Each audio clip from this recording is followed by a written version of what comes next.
Prime Minister, there has been somewhat of a backlash back in the UK after you told me that people who also make an income from property or shares do not fit into your definition of working people.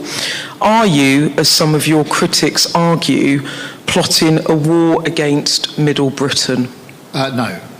Let me be clear about that.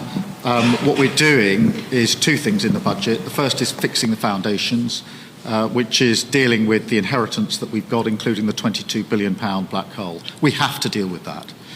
In the past, for the last 14 years, leaders have walked past those problems, created fictions, and I'm not prepared to do that. We're going to fix the foundations.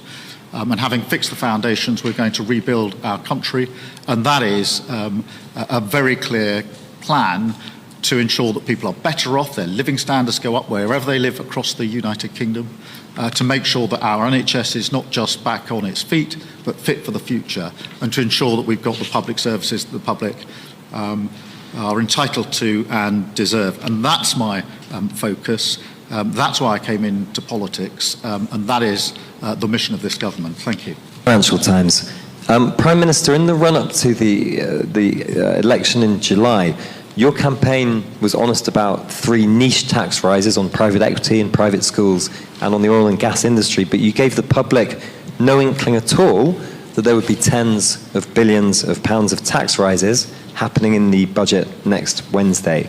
In your manifesto, did you mislead the public? No, we were very clear about the tax rises that we would necessarily have to make, whatever the circumstances, and you've listed them there, and I listed them I don't know how many times in the campaign. We were equally clear in the manifesto and in the campaign that we wouldn't be increasing taxes on working people, and spelt out what we meant by that in terms of income tax, in terms of NICs, and in terms of VAT, and we intend to keep to the promises that we made in our manifesto.